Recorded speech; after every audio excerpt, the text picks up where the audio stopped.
Ça va? D'accord. Nous prenons nos Bibles dans l'Épître de Paul aux Galates. L'Épître de Paul aux Galates, Galates chapitre 4, du verset 21 au verset 30. Galates chapitre 4, du verset 21 au verset 30. Hein? 9 versets que nous avons lus. Voilà, je l'ai dit. Dites-moi, c'est Paul qui parle, vous qui voulez être sous la loi, n'entendez-vous point la loi? Car il est écrit qu'Abraham eut 2 fils, un de la femme esclave et un de la femme libre. Mais celui de l'esclave naquit selon la chair, et celui de la femme libre naquit en vertu de la promesse.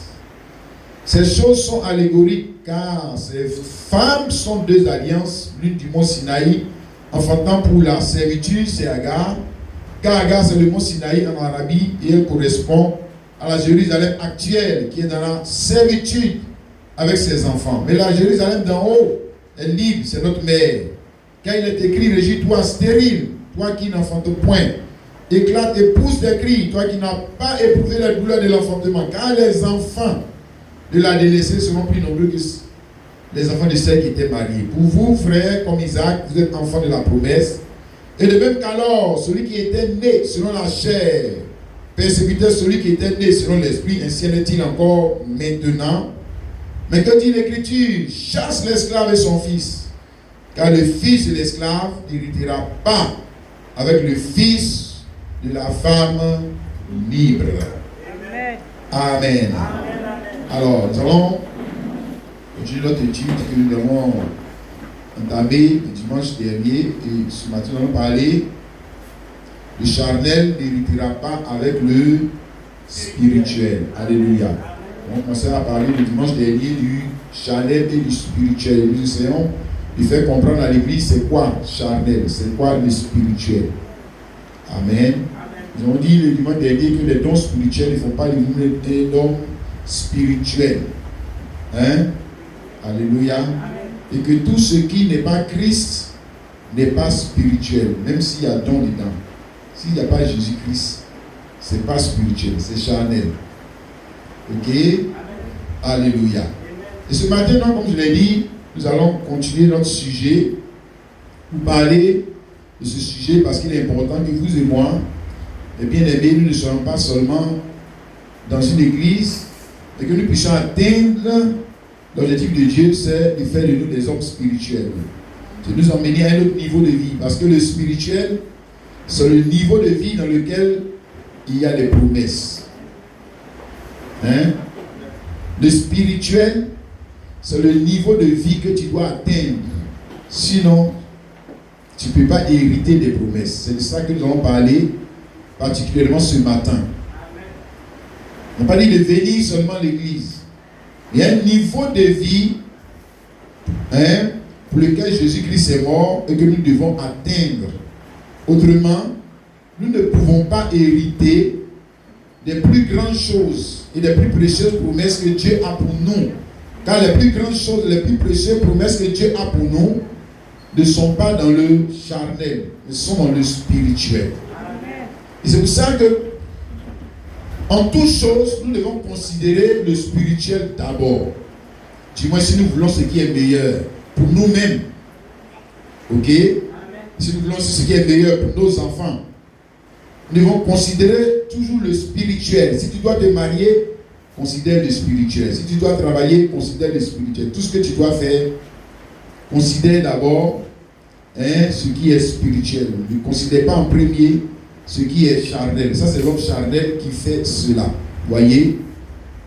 Amen. Amen. D'accord. Donc, nous avons lu ici une écriture où il est question des 2 fils que Abraham a eu avec les 2 femmes que nous connaissons, Sarah et Agar. Et les 2 fils sont Ismaël et Isaac. Amen. Amen. Et Paul ici est en train de dire quelque chose vraiment de très formidable, parce que l'écriture, il a dit ici, vous qui voulez sous la loi, n'entendez-vous point ce que dit la loi, car il est écrit qu'Abraham eut 2 fils, un de la femme esclave et un de la femme libre. Quand il est écrit, donc ce qu'il est en train de leur dire là, faisait partie de quoi? De l'écriture. C'est pas lui qui a inventé l'histoire, il n'a pas inventé l'histoire, c'est pas lui qui est en train de leur raconter l'histoire. Cette histoire, ou bien cet événement, faisait partie déjà de l'écriture.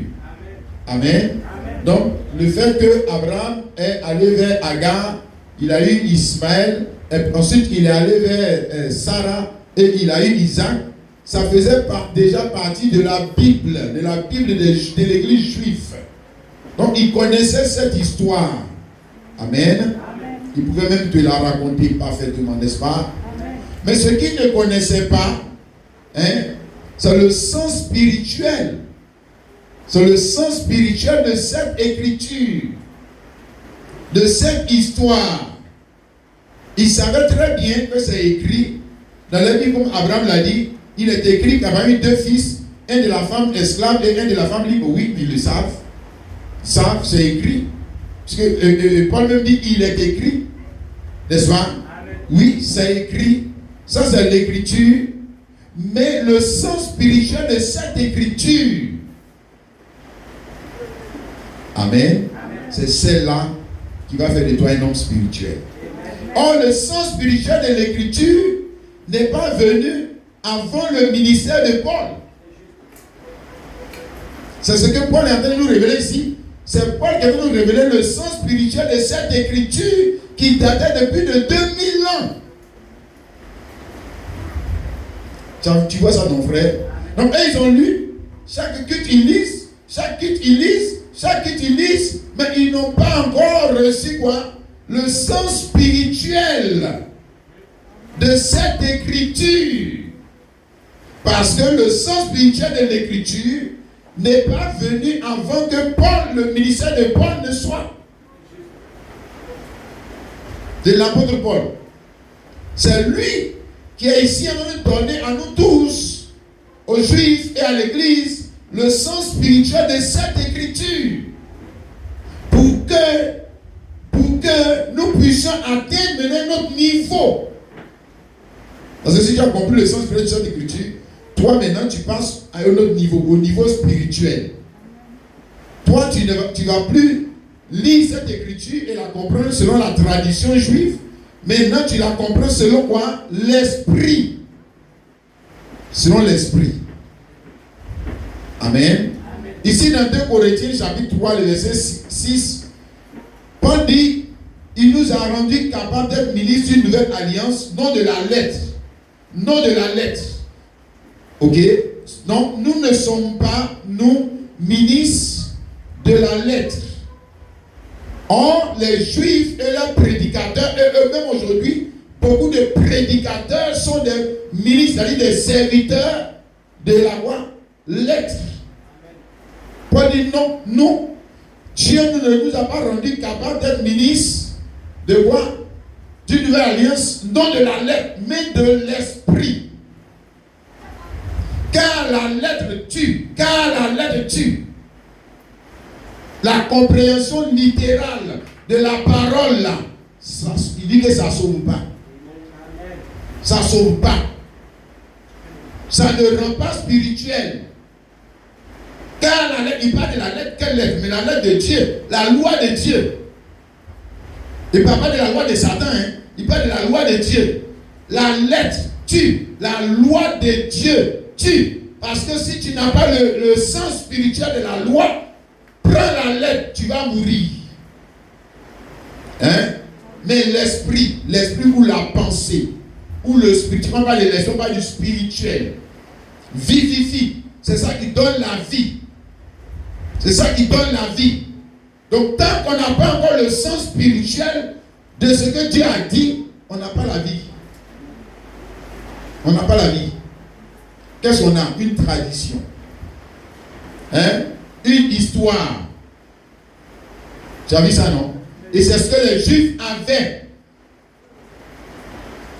Avant que Paul, son ministère de soit manifesté, c'est ce que l'église juive avait.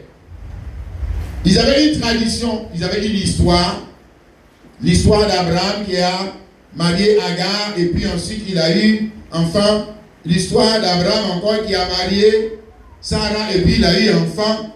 Et puis chaque année, ils vont répéter l'histoire, bientôt. Nos églises, eux, ils sont encore dans l'histoire, la tradition. Bientôt, ils vont aller faire Pentecôte. Ils ont fini par qui nous, non? Ils seront encore Pentecôte. Et ils tournent comme ça dans l'histoire, la tradition. Et ils disent ils appellent ça culte spirituel. Vous allez voir le dimanche, ils vont tous commencer à trembler, parler en langue, ils appellent ça culte spirituel. Ils appellent ça spirituel. Et les autres aussi qui sont à leur niveau là, eux aussi ils appellent ça spirituel. Ouais, si. Eux aussi ils appellent ça spirituel. Qu'est-ce que ça c'est le spirituel? Ça c'est la lettre. C'est pas la vraie Pentecôte. C'est pas vrai. C'est pas la vraie Pâque. C'est faux. Amen. Amen. Regarde mon frère. Les Juifs avaient, qu'est-ce qu'ils avaient? Ils avaient cette écriture. Ce qu'on a lu là, tout à l'heure là, ils avaient ça. Hein? Amen. Amen. Mais le sens spirituel, ils ne l'avaient pas. C'est-à-dire, Dieu a parlé. C'est pourquoi on dit qu'il est écrit. Quand il est écrit, ça veut dire quoi? Ça veut dire que Dieu a parlé. Dieu avait parlé. Il a parlé comment? Sous forme de symbole. Dans la vie d'Abraham, le mariage d'Abraham avec ses deux femmes, c'est Dieu qui avait parlé. Tu vois maintenant, non? Amen. Dieu a plusieurs manières de parler. Il peut parler par les veines, il peut parler par les événements, il peut parler par ta vie. Il parle par ta vie. Et dans l'ancienne alliance, tous les événements et tout, même les lieux, c'est Dieu qui parlait. C'est Dieu qui parlait. C'est Dieu qui parlait. Donc, Dieu a parlé et puis, ils savent que Dieu a parlé. Mais qu'est-ce que Dieu a dit? Ils ne savent pas ce que Dieu a dit. Et tu vois, non? Dieu te parle et tu sais que Dieu t'a parlé. Un peu comme le songe de Pharaon. Dieu a parlé. Quelqu'un comprend ça? Tu dis Amen. Et qu'est-ce que Dieu a dit? Mais si tu ne comprends pas ce que Dieu a dit, où est la foi? Mais s'il n'y a pas la foi, il n'y a pas de salut. Il n'y a pas de salut. Mais c'est pourtant Dieu a parlé. Tu vois? Et c'est ça que les hommes ont la Bible dans leur main. Dieu a parlé. Ils ont la parole de Dieu. Ils vont l'en faire. Mais pourquoi? Mais parce qu'ils n'ont pas le sens spirituel de ce que Dieu a dit. Maintenant, pour avoir le sens spirituel de ce que Dieu a dit, il faut accepter Paul. Je ne peux pas dire qu'il faut accepter Jésus. Il faut accepter Paul, l'apôtre Paul. Ah, tu as vu? C'est là maintenant ça devient bizarre parce que tu dis non, c'est Dieu, on a su. C'est Dieu, on dit non, il y a un homme on l'appelle Paul, c'est lui qui va donner le sens spirituel. Tu dis non, moi je ne veux pas. Moi c'est Jésus-Christ. On dit non, il y a un autre homme là, ça s'appelle Branham, c'est lui qui doit donner le sens spirituel des sceaux. Tu dis non, moi je veux Jésus-Christ. Tu as vu comment tu es un gaou? Comment toi tu n'es même pas spirituel? Tu as vu? Tu vois? Tu ne savais pas ce que c'est qu'être spirituel? Et toi, tu te prends pour quelqu'un de spirituel, et les gens qui vont dire que nous, on croit en Paul, nous, on croit en Abraham, toi, tu les prends pour des charnels. Parce que toi-même, tu n'es pas spirituel. Tu ne connais même pas comment Dieu parle. Tu n'es même pas un homme spirituel. Tu ne sais même pas qualifier un homme spirituel. Tu ne connais pas un homme spirituel. Ici, Dieu a parlé. Hein, mon frère? C'est pas ça? Oui, Dieu a parlé, puisque au verset 24, il dit quoi? Ces choses sont allégoriques. Donc Dieu avait parlé. Et ils avaient ce que Dieu a dit. Mais qu'est-ce que Dieu a dit? Bon, maintenant ils prêchaient ça dans leur église, non? Ça veut dire qu'ils prêchaient ça dans leur église sans jamais dire ce que Dieu a dit. Tu as vu? Donc il disait quoi? La lettre. Il ne faisait que lire. Non, on ne veut pas quelqu'un qui nous sommes censés lire la Bible là. Voilà. Il vient nous dire ce que Dieu veut dire. Quand tu as vu les lire là, dis-nous ce que Dieu veut dire. Voilà. Nous on va dire que tu es un homme spirituel et que tu veux nous conduire maintenant vers le spirituel. C'est ça. Parce que autrement, tu utilises la Bible dans la lettre. On dit la lettre tue. Donc tu veux me tuer, tu veux qu'on meure. Voilà. Il dit qu'on appelle grand pasteur. Grand pasteur, il ne peut pas donner le sens spirituel de la parole. Mais, donc, Paul dit que Dieu, dans sa nouvelle alliance, Dieu nous a rendu capables d'être quoi? Ministre de l'esprit et non de la lettre. Toi, tu dis que c'est le même Dieu qui t'a appelé, et toi, Dieu ne t'a pas rendu capable d'être ministre de l'esprit. Toi, tu es quitté où? C'est quel Dieu qui t'a appelé? Hein? C'est faux. Bon, peut-être que comme il y a une école théologique, tu es allé te faire former là-bas, tu es venu. Ils t'ont enseigné la lettre. La lettre, c'est-à-dire qu'ils t'ont appris à lire l'hébreu, ils t'ont appris à lire le grec. Et comme aussi, comme je dis toujours, les gens, nous aussi, les églises, nous sommes tous des enfants. Nous sommes tous des enfants. Comme il va venir maintenant expliquer le sens, il dit qu'en hébreu c'est hémonia. Et puis maintenant il commence à expliquer, on dit que voilà, il est en train de nous prêcher la parole de Dieu comme ça. Aïe. Donc c'est ça là, la parole de Dieu. Ça c'est n'importe quoi. Hein? Ça on appelle ça comment? On appelle ça comment? La chair. La chair. Ça c'est la chair. C'est la chair. C'est même pas parole de Dieu, c'est la chair. Tu vois, le problème c'est que nous, on dit la chair, il est dans ma vie, il est en train de boire, il est dans la chair. Il a commis adultère, il est dans la chair. Mais lui qui est en train d'interpréter la parole comme ça, lui il est dans quoi? Il est spirituel. Lui il est spirituel. Non, il est dans la chair aussi. Toi aussi quand même. Il n'est même pas encore rentré dans l'esprit, il est dans la lettre. Et il n'est pas dans le spirituel. Hein mon frère? Regarde. Paul dit ici, Philippiens chapitre 3, le verset 4. Moi aussi, cependant, j'aurai sujet de mettre ma confiance en la chair. Puis il va t'expliquer la chair. Quand c'est qu'il parle de mettre ma confiance en la chair, il va t'expliquer ce que ça veut dire. Si quelques autres croient pouvoir se confier en la chair, je le puis bien davantage. Moi, circoncis le 8e jour. Donc il commence à te détailler ce que lui il appelle la chair. Moi, Paul, circoncis le 8e. Donc en d'autres termes, si quelqu'un est circoncis le 8e jour, il a la lettre, il n'a pas le sens spirituel de la circoncision. On l'a attrapé, on l'a fait souffrir. Et puis il dit que, comment on l'a fait souffrir les circoncis, lui il est spirituel. Aïe. Paul dit non, ça c'est la chair. Ça c'est la chair, mon ami. Donc parce que tu as fait pénitence, voilà. Le jour de Pâques, tu as fait chemin de croix. Donc ça veut dire que tu es content comme ça. Il est content de toi parce que toi tu as fait le chemin de croix. Mais ça c'est la chair. C'est pas l'esprit. Ça c'est les traditions, les pratiques religieuses qui n'ont. C'est-à-dire que tu n'es même pas encore rentré dans l'esprit, tu es encore un homme charnel. Vous avez une église charnelle, des pasteurs charnels, prêtres charnels, vous tous vous êtes des charnels. Aucun n'est encore rentré dans la compréhension spirituelle. Paul dit moi. Il est en train de détailler ce dans quoi les autres se glorifient. Circoncis le 8e jour. De la race d'Israël. Parce que tu vois, non, race d'Israël là, quand tu es race d'Israël, on dit ça c'est un juif. Eux-mêmes, la religion, là, ça c'est Bible que vous dites, là, c'est écrit dans les langues. Je me rappelle une fois, on évangélisait, le frère André et moi d'aller, on a rencontré un monsieur qui était, je crois, christianiste céleste. Et on parlait, je ne sais pas quel sujet on parlait exactement, et il a dit, non, les juifs sont censés connaître Dieu plus que nous. J'ai dit quoi? Il dit, oui, mais comment tu ne peux pas être quelqu'un de faire son fétiche? Toi, tu étais, par exemple, il dit, par exemple, les bêtés sont de faire les fétiches. Et puis toi, tu es baoulé, et puis après tu viens maintenant te convertir dans les religions. Tu ne peux pas savoir plus que. Tu as vu, non? Tu ne peux pas savoir plus qu'il y a avant.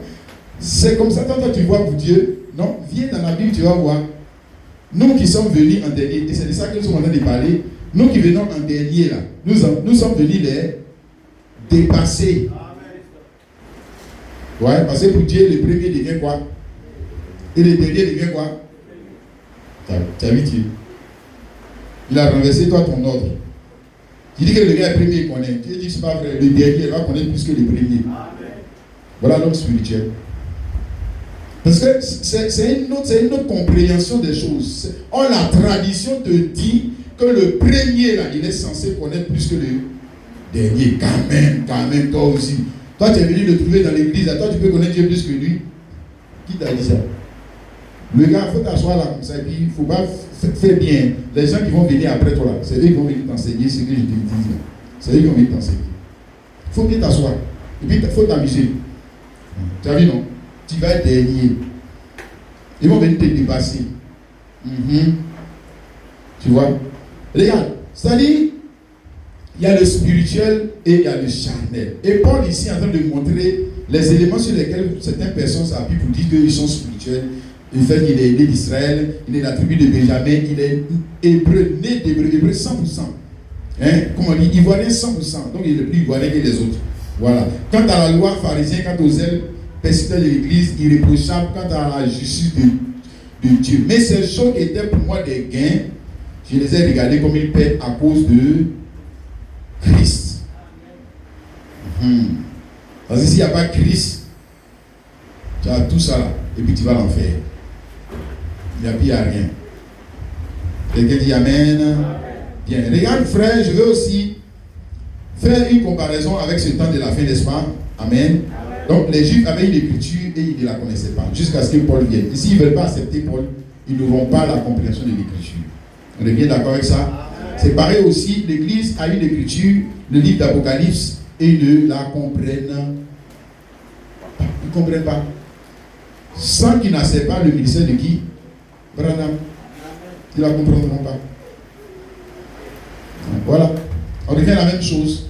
Il va dire, pour Paul là c'est vrai, pour l'autre là c'est pas vrai. Tu as vu toi aussi. Non, si, c'est la même chose. Regarde. Oui. Paul, lui, c'est le messager du premier âge de l'Église. Si les Juifs, en ce temps, ne voulaient pas accepter le ministère de Paul, ils n'allaient pas connaître le sens de cette écriture. Jamais. De même, si l'Église des nations ne veut pas accepter le ministère du 7e ange, elle ne pourra jamais avoir le sens spirituel de quoi? Du livre d'Apocalypse. Amen. Il est dit que celui qui a des oreilles écoute ce que l'Esprit dit aux églises. Quelqu'un comprend, dit Amen. Donc celui qui a des oreilles pour comprendre le sens spirituel. Donc, il y avait quoi? Le mystère. Et puis maintenant le sens spirituel vient. Le sens spirituel vient pour t'emmener à un autre niveau. Quelqu'un comprend ça? Oui. C'est pas pour que tu restes encore au même niveau. Non, c'est pour t'amener à un autre niveau. Amen. Donc on vit ça dans le ministère de Jean-Baptiste. Alléluia.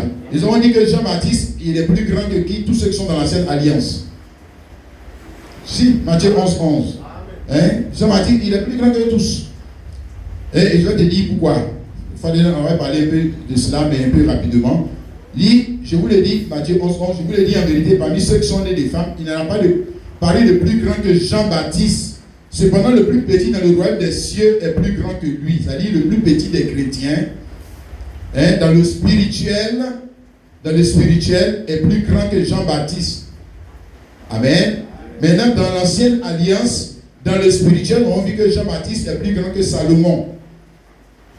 Salomon ne pèse pas devant Jean-Baptiste, spirituellement. Voilà. Ils ont vu que Moïse ne pèse pas devant Jean-Baptiste. Spirituellement, ce n'est pas possible. Aucun des prophètes de l'ancienne loi ne pèse spirituellement devant Jean-Baptiste. Alléluia. Maintenant, pose sur la question, un gars qui n'a fait aucun miracle, un gars qui est un pauvre type. Mais qu'est-ce qu'il avait qui va le rendre plus grand que les autres? C'est qu'il avait quelque chose. Voilà, il n'y avait pas d'argent, il n'y avait pas de... Bon, toi, tu sais comment il s'habillait là, frère, le gars. Il mangeait sauterelle avec miel. Voilà. Et là, son alimentation même, il était dans le désert. Voilà. Donc on dit plus grand, pour nous plus grand pasteur, on dit non, plus grand pasteur, c'est celui qui a ci, c'est celui qui a ça, tu as vu. Nous, on est tellement charnés. Tellement charnés. Plus grand pasteur, on dit non, le gars, il a fait doctorat en théologie, temps en temps, machin, tout ça. Et puis, l'autre là, il vient de quelle école? Il vient de théologie de Harvard. L'autre là, il vient de quelle école? Théologie de Promacoté, ici, là, qui n'est pas à Técoupé là-bas. Dans l'école là, non, l'autre là, il est plus grand que lui là. Voilà. Donc, nous, c'est comme ça, on juge, nous-mêmes, on est charnés. Et les gens comme ça, ils veulent aller chez Dieu. Ils ne comprennent même pas le langage de Dieu. C'est pas aller créer des problèmes à Dieu là-bas. Parce que quand Dieu va parler, ils vont tout discuter avec lui. Ils ne comprennent pas. Regarde ça, mon frère et ma soeur. Alléluia. Jean-Baptiste est plus grand que tous. Pourquoi? Parce que Jean 1, 29 dit ceci. Jean 1, 29, nous connaissons parfaitement. Mais je vais lire ça pour toi. Jean 1, 29. Il dit, le lendemain, il vit Jésus venant à lui et il dit, voici l'agneau de Dieu qui ôte le péché du monde. Ah, voilà le plus grand. C'est lui qui peut dire ça. Dis Amen. Aujourd'hui, le plus grand, c'est celui qui peut dire, voici l'époux. Allez à sa rencontre. C'est que tu es plus grand. Tu peux dire ça? Tu peux dire ça? Hein? Donc il dit, voici l'agneau de Dieu. Voyant Jésus venant à lui, il dit, voici l'agneau de Dieu qui ôte le péché du monde, parce que ça lui avait été révélé. N'est-ce pas? Alléluia. Par le Saint-Esprit, disant que celui-là, c'est l'agneau de Dieu qui ôte le péché du monde. Tu comprends, mon frère, ma soeur? Alors que il n'a pas montré la lettre. Tu vois ça, non? Non, il n'a pas montré la lettre, il a montré l'esprit. Voilà. S'il avait montré la lettre c'était l'agneau naturel. C'est ça qui est la lettre. L'agneau de la lettre, là, il est naturel. L'agneau de la lettre n'est pas un nom. Voilà. L'agneau de la loi de Moïse. Si lettre là, peut-être tu fatigues comme moi, le mot lettre. Voilà. L'agneau de la loi de Moïse, là, c'est pas un homme. C'est pas un homme. Voilà. L'agneau de la loi de Moïse, c'est un animal. C'est le charnel. L'agneau de la loi de Moïse, c'est un agneau charnel. Donc toi qui es dans cette adoration de la loi de Moïse, tu es dans une adoration quoi? Charnel. Ce n'est pas spirituel. Tu dis c'est Dieu qui a donné, mais Dieu qui a donné. Tu ne comprends pas Dieu? Tu comprends son langage, sa façon de parler? Tu as quel problème? C'est le charnel. Il dit le premier, celui qui vient en premier là, c'est lui qui est le charnel. C'est lui qui est le premier. Toujours le charnel est premier. Il est premier. Premier dans tout. Premier dans tout. Maintenant quand Dieu fait les classements, Dieu le prend et puis il le met derrière. Il faut passer derrière là. Tu es trop pressé pour lui dire. Mais il le met derrière. Il met le spirituel premier. Oui, c'est le spirituel qui est premier. Mais s'il vient en dernier. Alléluia. C'est pour ça que le spirituel, pour avoir le spirituel, ça prend du temps. C'est pour ça que ça prend du temps. Ça prend du temps. Ça prend du temps. Alors que le charnel, ça ne prend pas du temps. Parce que le spirituel, il faut bâtir. Si. Pour avoir le spirituel, il faut bâtir. Pour avoir le spirituel, il faut souffrir. Pour avoir le spirituel, il faut persévérer. Parce que c'est spirituel. Hein? Ce n'est pas charnel. Alléluia. Donc Jean-Baptiste est plus grand parce que lui, il a conduit l'église juive au spirituel. Hein? Voici l'agneau de Dieu, là, c'est l'agneau spirituel. Ça, c'est l'agneau spirituel. Ce n'est pas l'agneau charnel. Hein? C'est le spirituel. Alléluia. L'agneau qui ôte le péché, alors que l'autre agneau là, il fait quoi? Alléluia. Il pardonne les péchés pour qu'ils aillent où? Pour qu'ils aillent où? Pour qu'ils aillent dans le temple qui est sur la terre. C'est tout. Il ne pardonne pas les péchés pour qu'ils aillent au ciel. Jamais. Jamais. Ils vont passer par où? Le premier même qui a fait le sacrifice, quand il a fini de faire le sacrifice, il est allé au ciel. Il n'est pas allé dans le temple qui est sur la terre. Alors maintenant, quand tu vas faire le même sacrifice que lui, et puis toi tu veux aller au ciel, alors que quand lui il a fini, le premier qui a fait le sacrifice de la loi là, il n'est pas allé dans le temple qui est sur la terre. Toi tu veux aller où? Avec ce sang, tu veux aller où? Tu vas sur où le premier est parti. Alors que nous aussi, notre premier, l'agneau, qui a le péché du monde, quand il a fait le sacrifice, il n'est pas allé dans le temple qui est sur la terre, il est allé dans le temple qui est au ciel, non. Donc moi aussi, si je crois dans ce sang, je vais au ciel. C'est au ciel de mon temps. Il a inauguré, la Bible dit qu'il a inauguré le chemin qui mène au sanctuaire, au spirituel, c'est-à-dire à l'esprit. Pour que maintenant, étant sur la terre, on ne remplit à Dieu un culte charnel. Mais on rend à Dieu un culte qui est quoi? Comme au ciel, comme au ciel. Comme au ciel. Que ta volonté soit faite sur la terre comme où?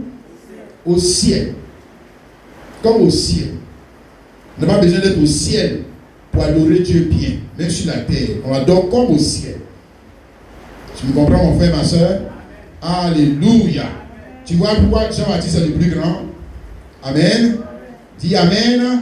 Tu vois pourquoi aussi Branham est le plus grand que tous ces oiseaux pasteurs là? Si tu ne comprends pas ça, c'est que tu as un problème. Tout ce qu'on essaie de dire ici dans cette église. Pourquoi il est plus grand que ces zozo pasteurs là? Ces faux prophètes. Pourquoi? Mais parce que lui, il t'amène au spirituel, l'époux. Voici l'époux. C'est pas, il ne va pas dire voici l'agneau. Non, non. Voici l'époux. C'est pas parler faire sacrifice encore. Voici l'époux spirituel. Voici l'époux spirituel à sa rencontre. Alléluia. Amen. Donc par lui Dieu fait quoi? Il explique ce qu'il n'a pas expliqué. L'écriture qu'il n'avait pas expliqué. Donc par Paul, nous voyons l'écriture que Dieu n'avait pas expliquée. On a compris ça? Maintenant Paul lui vient, il explique cette écriture pour que ça puisse produire quoi? Une église spirituelle. Alléluia. Frère Branham vient à son tour alors que l'église est retournée dans le charnel. Si, ils sont retournés dans le charnel. Il faut avoir des yeux, regardez-les. Ils sont charnels. C'est les choses charnelles qu'ils prennent pour juger. Pour dire que nous on est plus grands que vous. Nous on est plus ceci que vous. Votre passé est petit, notre passé est grand. Regarde-les. Et même ce jugement est encore aujourd'hui rentré dans le message. Regarde-les. Ce que j'appelle grand. Ils sont incapables d'interpréter l'écriture. Et ils se prennent pour des gens grands. Incapables. Quelle écriture? Mais l'écriture concerne notre jour. Aujourd'hui. Alléluia. Dans Apocalypse 17, nous comprenons à la voix du 7e ange, le mystère de Dieu est accompli ou achevé ou révélé. Alléluia. Pour produire quoi? Une église spirituelle, une épouse. Alléluia. Oh, amen et amen. Si frère, ça tient la route. Amen. Comprends ça mon frère, ma soeur. Il y a le charnel et puis il y a le spirituel, n'est-ce pas? Comme on va le voir, qu'est-ce qui a produit le charnel? Qu'est-ce qui a produit le spirituel? C'est ce que Paul est en train de nous expliquer ici. Qu'est-ce qui a produit le charnel? Qu'est-ce qui a produit le spirituel? Ou qu'est-ce qui produit le charnel? Qu'est-ce qui produit le spirituel? Et il dit que quand Dieu, du moins Abraham, a eu ses deux fils, de ses deux femmes, Dieu était en train de nous parler des deux églises. Alléluia. Ou des deux hommes, ou des deux pasteurs, ou des deux prophètes. Alléluia. Des deux types d'adorateurs. Le charnel et le spirituel. Paul est en train de t'expliquer ça. Il dit que Dieu avait déjà dit ça. Il dit que vous, verset 21, dites-moi, vous qui voulez être sous la loi, n'entendez-vous point la loi? En d'autres termes, ne comprenez-vous point la loi? Il dit, mais la loi, il ne comprend pas. Il faut quelqu'un pour t'expliquer. Il ne comprend pas. Alors que Dieu a déjà dit. Alléluia. C'est comme dans ce temps de la fin, tu vois mon frère, ma soeur, Dieu a déjà parlé des églises. Il a déjà donné son jugement. Si, frère, maintenant il faut que le 7e ange vienne pour nous dire, voici, c'est de toi il parle. C'est de lui là il parle, c'est de lui là. Paul est venu dans ce temps, il y avait les deux fils, ils sont déjà morts. Les deux femmes ne sont plus. Et puis maintenant, Paul il commence à dire que Dieu voulait parler de lui et puis de lui là. Ah, tu as vu maintenant? Lui il désigne la chose. Amen. Comme on va le voir. Amen et amen. D'accord. Donc Paul dit que les deux fils que Abraham a eu, les deux femmes sont une allégorie. Hein? C'est le verset 24 qui dit ces choses sont allégoriques. Car ces deux femmes sont deux alliances. L'une du mont Sinaï enfantant pour la servitude, c'est Agar. Car Agar, c'est le mont Sinaï en Arabie et elle correspond à Jérusalem actuelle qui est dans la servitude avec ses enfants. La Jérusalem actuelle, c'est la Jérusalem des Juifs là. Hein? Voilà, où les gens se courent pour aller faire pèlerinage, aller voir les tombeaux de Jésus là. Voilà, et puis quand ils reviennent là-bas, ils disent quoi? Ils sont quoi? Ils sont quoi? Spirituels. Si. Regarde, là où on a baptisé Jésus là, c'est là où on a baptisé.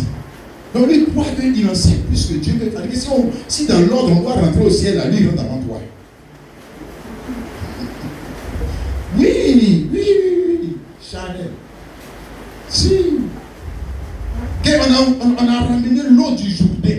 Ça fait 1000 francs, 1000 francs. Les chrétiens vont, ils ont commencé à lever l'argent, ils vont payer ça ici. Eux, ils sont chardons. Ils sont chardons. Quand on voit l'huile de Jérusalem, ça c'est l'huile qui existe depuis le temps d'Aaron. Ça fait 10 000, 10 000. 10 000, 10 000, vont lever. Et puis comme ça, quand tu veux aller en affaires, il faut prendre ça, tu te pommades avec bien. Quand tu parles, frère, il n'y a rien. Ça marche. C'est pas le fétichisme ça. Charnel. On voit qu'ils sont charnels. Quand même, les frères aussi. Parce que le charnel, Paul lui dit que ces deux femmes sont deux alliances. Les deux femmes, Agar et puis Sarah, sont deux alliances. Alliance, c'est loi. Quelqu'un dit Amen. Donc, deux alliances, parce que nous avons deux alliances, n'est-ce pas? La Bible est faite de deux alliances. Ancienne alliance et nouvelle alliance. Quelqu'un est d'accord avec ça? Dit Amen. Et Paul dit que les deux femmes-là représentent les deux alliances. Amen. Donc, si les deux femmes représentent les deux alliances, c'est que leurs enfants représentent qui? Les églises qui sont nées des deux alliances. C'est ça qu'il a dit. Alléluia. Il a fallu Paul qu'on comprenne ça. Hein. Tu as compris ça? Voilà. Il ne faut pas dire Jésus. L'homme que Dieu a utilisé aussi là, pour manifester la parole là. Si tu ne la sais pas, c'est que tu ne connais pas Jésus. Tu ne connais pas Jésus. Toi, tu parles de Jésus imaginaire. Si, tu parles de Jésus imaginaire. Tu parles de Jésus qui n'a pas un corps. Hein? Tu parles de Jésus qui n'a pas de corps et des membres. Voilà. C'est-à-dire que tu parles de Jésus qui est peut-être comme un fantôme, quoi. Voilà. Nous, on ne veut pas de ce Jésus-là. Nous, on a Jésus de la Bible. Là. Il a une tête, il a un corps, il a des membres. Tu as compris? Voilà. Donc, nous, on cherche à reconnaître quels sont les membres par qui il marche, quels sont les membres par qui il parle, quels sont les membres par qui il voit. Voilà. Nous, c'est ça que nous, on comprend. Donc, quand on voit le membre, on ne voit plus Paul. On voit toujours qui? Jésus. C'est le membre de Jésus. C'est le corps de Jésus. C'est toujours Jésus. Voilà. Nous, c'est comme ça on comprend. Ça, c'est le spirituel. Il a compris. Voilà. Mais le charnel, il dit que Jésus. Et nous, tout ça, ça nous intéresse. Nous, c'est Jésus qui nous intéresse. Il dit quelle Bible, frère? Il dit quelle Bible? Non, c'est pas comme ça. Ici, il y a un mystère. Et il y a un homme qui vient révéler le mystère. Et il a dit, dans le livre d'Éphésiens, chapitre 3, les versets 3 à 5, 8 à 11, là-bas, il dit que, quand vous lisez là, ce que moi je vous ai écrit là, vous-même, vous ne pouvez pas comprendre l'intelligence que j'ai du mystère de Dieu. Donc, vous pouvez comprendre qui je suis. Moi, par qui je suis. Regardez. Est-ce que, en temps normal, un homme peut se lever et puis donner telle révélation si le Dieu même qui a parlé là-bas là, ne lui a pas révélé cela? Est-ce que Paul était là quand Abraham allait pour marier ses femmes? Non. Est-ce que Paul était là? Non. Et il n'a pas besoin d'être là. Il a seulement besoin de rencontrer le Dieu qui a créé l'événement. Donc celui qui a créé l'événement là, il vient maintenant de nous révéler la signification de l'événement. Dis Amen. C'est pareil pour les 7 âges de l'Église. Tous les âges de l'Église sont des événements. Folie. C'est des événements qui ont existé dans les églises. Or, ces événements avaient un caractère quoi? Prophétique. Prophétique. Donc, quand on lit les 7 âges de l'église, tu ne lis pas une histoire. Bon, si tu restes dans l'histoire, c'est que tu es encore dans la tradition. C'est que toi, tu es encore dans la religion. C'est que tu es encore dans le charnel. Donne-nous le sens spirituel.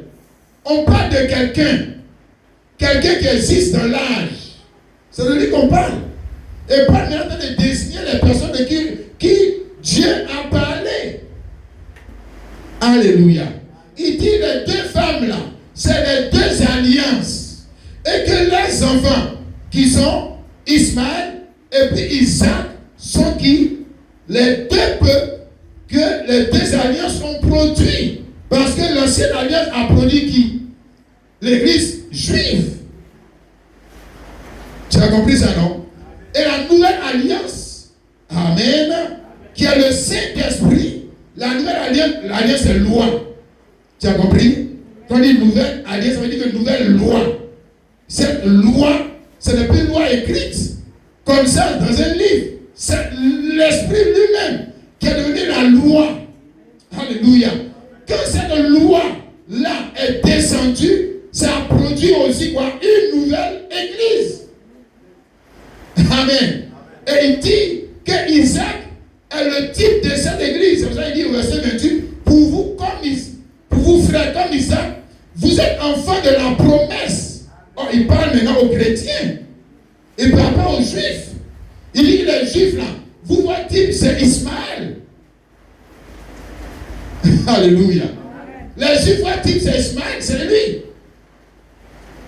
Amen. L'autre c'est Anel, qui est né en dehors de la volonté de Dieu, mais qui est né selon la volonté d'un homme.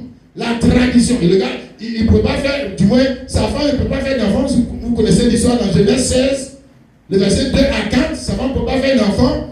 Et maintenant, selon la tradition, quand c'est comme ça, tu peux faire quoi? Prendre une deuxième femme, tu fais un enfant avec elle, et puis maintenant l'enfant revient à la première femme. Donc ils ont fait quoi? La tradition pour avoir Ismaël. Et Dieu dit, regardez les gens là, ce sont des traditionnels. C'est les chrétiens de la tradition. D'ailleurs, ils ne connaissent même pas le sens de l'écriture. Et ils sont dans la tradition, oui, et ils sont dans les autres traditions, et ils appellent ça, je dis, pendant que vous allez le voir, comment ils vont rouler dans les églises, et ils appellent ça quoi? Spirituel. Oh, nous on appelle ça tradition, vous êtes dans la tradition. Le Saint-Esprit est venu pour faire ça. Oh, le Saint-Esprit est déjà descendu, mon frère, pas venu faire son anniversaire. Hein, mon frère?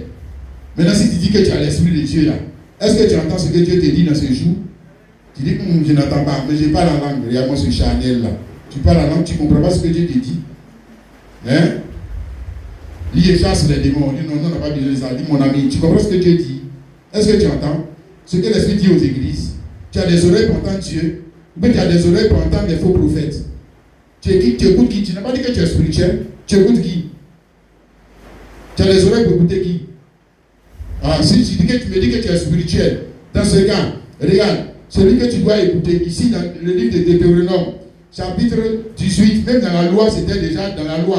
Deutéronome chapitre 18, à partir du verset 14. Il dit, car ces nations que tu chasseras, il parle à Israël, ces nations que tu chasseras, écoute les astrologues, les nations que tu vas chasser là, c'était les charnels. En ce temps, eux, c'était les charnels. Et puis Israël était le spirituel. Voilà, en ce temps-là, c'est Israël qui était le spirituel et puis les nations étaient les charnels. Tu vois? On dit que les nations que tu vas chasser là, ils écoutent qui? Les astrologues, ils écoutent les devins. Hein? Bon, ils écoutent les magiciens, ils écoutent les enchanteurs, ils écoutent, bon, vous connaissez, ils écoutent tout le monde, sauf ils ne peuvent pas écouter Dieu. Ils ne peuvent pas écouter Dieu, ils n'écoutent pas Dieu. Voilà, eux, c'est les magiciens. Magicien là maintenant, c'est ce qui est devenu prophète dans nos églises. Si, mon frère, magicien là, c'est ça qui est devenu prophète dans l'église. C'est ça que les gens écoutent. Il dit que c'est une nation, voilà ce qu'ils écoutent. Hein? Mais toi, l'Éternel, ton Dieu, ne le permet pas. Mais toi, l'Éternel, ton Dieu ne le permet pas. L'Éternel, ton Dieu, verset 15. L'Éternel, ton Dieu, te suscitera du milieu de toi, dans tes frères, un prophète comme moi, vous l'écouterez. Donc, voilà celui que vous devez écouter. Non, n'écoutez pas le mais Dieu va vous citer quoi? Un quoi? Prophète comme moi. Moïse comme moi, vous les. Donc dans chaque âge, ça c'est pas seulement pour Jésus-Christ. Hein. Non, si tu adresses moi Jésus-Christ, tu as mal interprété l'écriture. Dans chaque âge, l'Éternel ton Dieu te suscitera un prophète et vous l'écouterez. Là tu dis non, moi je ne l'écoute pas, c'est Jésus, je vais écouter. Regarde-toi. Toi tu lis la Bible à comment? Hein? Tu lis ça à l'envers. Hein, mon ami? Tu dis, d'ailleurs, même celui qui te prêche, on l'appelle pas Daniel, on l'appelle pas Jésus-Christ. Tu as vu? Donc, il faut savoir qui tu vas écouter. Forcé, tu vas écouter quelqu'un. La foi vient de ce qu'on entend quelqu'un prêcher. Forcé, c'est quelqu'un que tu vas écouter. Forcé. Et si tu ne m'écoutes pas, tu sais que tu écoutes quelqu'un d'autre. Ça, c'est sûr. Mais dans ta manière de vivre, là, montre qui tu écoutes. Je te dis. Tu peux être dans l'église, mais ta manière de vivre, de t'habiller, là, montre qui tu écoutes. C'est qu'en réalité, tu n'écoutes pas le prophète que Dieu t'a dit va te donner, ou le pasteur que Dieu t'a dit va te donner, mais tu écoutes qui? Les magiciens, les astrologues, les gens du monde, c'est ce que tu écoutes. C'est que tu écoutes. Ça, c'est sûr. Regarde. Alléluia. Est-ce que tu sais ce qu'on essaie de dire ce matin, mon frère, ma soeur? Amen. Amen. D'accord. Comme nous revenons à ce que Paul nous dit ici quelque chose de très intéressant. C'est ça, mon frère, ma soeur. Alléluia. Les deux femmes sont les deux alliances. Les deux alliances ont produit deux types d'églises. Bon, première église. Que la première alliance, c'est la première alliance. Hein, l'alliance qui est quoi? Il a qualifié ça même, lui-même, il a qualifié cette alliance de quoi? De charnel. Mais celui qui est de l'esclave naquit selon la chair. Celui de l'esclave naquit selon la chair. C'est comme ça, lui-même, il a qualifié la chose. Hein. Et puis c'est Dieu qui en a de parler. Hein. Voilà. Il a qualifié ça de charnel. Ça, c'est la première alliance. Alléluia. Première alliance a produit quoi? A produit un cul charnel. D'ailleurs, c'est un cul charnel, quand même, vous aussi. Il n'y avait rien de spirituel dans ce cul. Dans la première alliance, il n'y avait rien de spirituel. Le Saint-Esprit est représenté, l'eau est représentée, l'agneau est représenté, le sacrificateur est représenté, le temple même est représenté, tout est représenté. On donne les petits leucocieux aux gens, on donne de l'eau aux gens, on donne les nansigis aux gens. Ça c'est quoi ça? Est-ce que ça c'est spirituel? Bon, maintenant ils ont les jours de culte. C'est sabbat, samedi. Et tel jour on doit respecter, tel mois on doit respecter. On doit respecter le lieu. Pour aller prier Dieu là, il faut marcher jusqu'à là à Jérusalem. Qu'est-ce qui est spirituel dans ça? Les baïfos aussi font ça. Frère, quand tu commences à faire ce genre de choses, et puis toi tu dis que tu es spirituel, respecter les jours, respecter les mois, respecter les jours, que bientôt on va faire Pentecôte, hein? Ça c'est la grande fête, on doit respecter. Toi tu es spirituel. Oh, mon ami, les gens font ça avant toi, on les a qualifiés de charnel. C'est que tu es charnel. Tu es charnel. Ça, c'est pas le culte spirituel, ça. Le culte spirituel, il se vit tous les jours et dans tous les lieux. Parce que c'est toi-même qui es devenu quoi? Le temple, le lieu d'adoration dans lequel Dieu a mis son nom. Ma soeur, sors du charnel. Alléluia. Jean 4, le verset 23, il dit, mais l'heure vient et elle est déjà venue, où les vrais adorateurs adoreront le Père d'esprit et en vérité, et quand ce sont là les adorateurs que le Père demande. L'heure vient et elle est déjà venue, donc avant cette heure, l'heure du spirituel, c'est lui qui est le spirituel qui est venu pour produire ces adorateurs. C'était quoi? Ce n'est pas des vrais adorateurs. Il a qualifié ceux-là des vrais adorateurs. C'est que lui va mettre tout le monde. Et les autres sont quoi? On va dire faux, on va dire une imitation. Hein? Ils sont l'imitation. Ils nous imitaient. Voilà, ils sont notre imitation. Ils nous imitaient. Hein? Tu as vu, non? Dis Amen. Ils nous imitaient. Ils imitaient le vrai culte. Parce que leur temple est une imitation. Même habit que le souverain sacrataire a porté là. C'est l'imitation de quoi? De l'onction qui doit revêtir. C'était une imitation.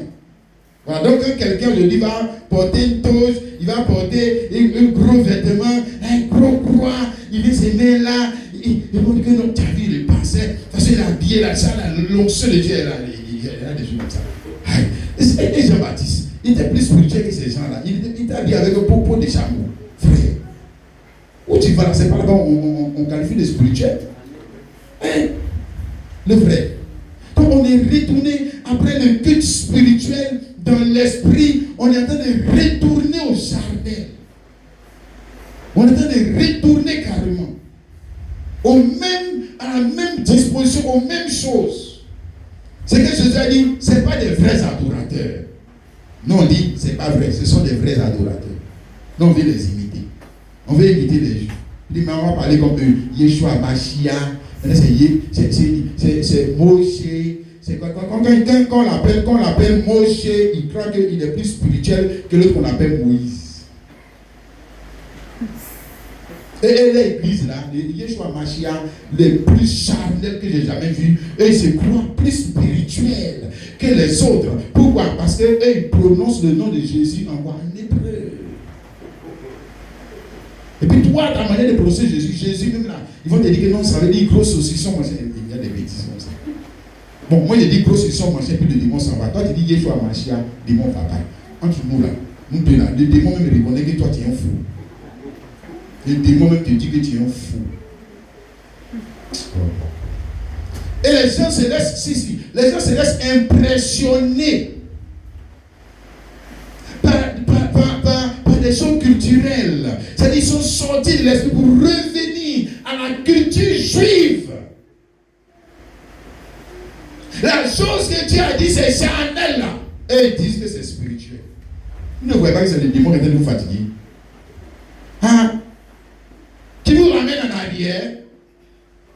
Vous voyez? Paul avait dit ça aux Galates dans le temps. C'est pour ça que c'est à eux qu'il a apporté cet enseignement. Ici dans Galates chapitre 3. Galates chapitre 3, il dit: ô Galates dépourvus de sang, qui vous a fasciné, vous qui, aux yeux de Christ, aux yeux de qui Jésus-Christ a été peint comme crucifié. Voici seulement ce que je vais apprendre. Est-ce par les œuvres de la loi que vous avez reçu l'esprit ou par la prédication de la foi? Êtes-vous tellement dépourvus de sens? Après avoir commencé par l'esprit, voulez-vous maintenant finir par la chair? Hein? Vous avez commencé par l'esprit et ils sont de revenir en arrière. Hein? Ils sont de rétrograder. Il a petit chapeau comme ça, c'était comme un juif. Il porte des habits là aussi de juif, il vient à la chair. Moi, si je vais dans l'église comme ça, je dis mon ami, je sors. Mais tout ce que tu as me dit là, est-ce que l'esprit, toi, peut t'utiliser? Toi, je ne crois pas. Parce que si tu es en train de revenir aux choses pour lesquelles Jésus est mort, pour qu'on quitte les temps, pour venir dans le spirituel, moi je doute fort que l'esprit va venir t'accréditer. Toi, je doute. C'est que Jésus me se contredit. Tu as compris? Non, Jésus ne peut pas se contredire. Si les Juifs avaient le vrai culte, pourquoi Jésus est mort? Dites-moi pourquoi Jésus est mort. S'ils avaient le vrai culte. Non, c'est parce que les cultes étaient quoi? Amen. Amen. Ismaël. Amen. Et frère Branham dit que Dieu ne commence pas par le haut, Dieu commence par le bas. Amen. C'est pour ça qu'il a donné la première alliance, c'était quoi? Charnel. Alléluia. Si la première était charnelle, elle n'était pas spirituelle. Hébreux chapitre 8, verset 7 avait dit: en effet, si la première alliance avait été sans défaut, il n'aurait pas été question de la remplacer par une seconde. Donc si la première alliance là, Dieu donne une alliance et puis il y a défaut dedans. Et ça, le gars dit que c'est pas vrai. Que Dieu ne peut pas faire ça. Si Dieu fait ça, il a fait ça. Il a donné une alliance qui était juste un type, un symbole. Et Paul a donné nous révéler le mystère. Il dit: regardez ce qu'Abraham a fait. C'était déjà écrit, c'était déjà dit de ce qu'Abraham a fait. Voyez? Donc Abraham allait dans la tradition pour avoir le fils. C'était une tradition humaine. Et ça, c'était la première alliance. Une tradition humaine. Tu comprends, mon frère? Amen. C'est pas parfait. Et il dit ici: si cette alliance avait été sans défaut, pourquoi on te donne une seconde alliance? Toi aussi, sois intelligent. Si l'alliance elle-même là comporte des défauts, si l'alliance elle-même comporte des défauts, c'est pas toi qui es le produit de cette alliance qui va être parfait. Quand même. Toi aussi. Alléluia. C'est comme on veut photocopier un document. Le document lui-même là comporte des erreurs. C'est que la photocopie sera comment? Il dit que la photocopie sera parfaite. Ah, toi aussi. Quand même. Le document lui-même comporte des erreurs. C'est que photocopie ça 1000 fois. C'était 1000 photocopies avec erreur. Oui. L'original comporte des défauts. La loi elle-même, il y a des défauts. Alors, ce n'est pas vous qui êtes le peuple de cette loi qui allait être parfait. Non. Alléluia. C'est bon, non, mon frère, ma soeur. Et c'est ce que Jésus a dit ici à cet homme Nicodème, Jean chapitre 3, nous connaissons ce passage, Jean 3, 5. Il dit, Jésus lui répondit: en vérité, je le dis, si un homme ne naît d'eau et d'esprit, il ne peut entrer dans le royaume de Dieu. Donc, si un homme ne naît de nouveau, si un homme ne naît de nouveau, voyez, parce que ici, Jésus nous montre encore qu'il n'y a pas seulement l'alliance que Dieu a donnée à l'homme qui était le problème, mais il y a la naissance qui était dans cette alliance qui était aussi le problème, parce que tu nais juif, non? Amen. Tu nais sacrificateur, non? Tu nais souverain sacrificateur. Si, il naissait souverain sacrificateur. Voilà, parce que c'est une famille. La famille d'Aaron, là. On naît souverain sacrificateur. Non, non, non. Tu ne vas pas à l'école théologique pour devenir. Non. Tu nais souverain sacrificateur. Tu nais sacrificateur. Tu as compris ça? Bon, il dit que la naissance là, par laquelle le gars Aaron est devenu sacrificateur là, il y a un défaut. Autrement, pourquoi il dit à Nicodème, vous devez naître de nouveau. Naître de nouveau, ça veut dire, pourquoi la première naissance? Ça veut dire que la première naissance, c'est elle qui est la source du problème. Oh, alléluia. Il est en train d'expliquer la chose, mon frère, ma soeur. Autrement, on n'a pas besoin de donner une seconde naissance. C'est parce que la première naissance elle-même, elle nous a permis de faire quoi, pardon, d'hériter, on le sait, les mauvaises habitudes que nous avons héritées de nos pères, que nous avons reçues de nos pères. Amen.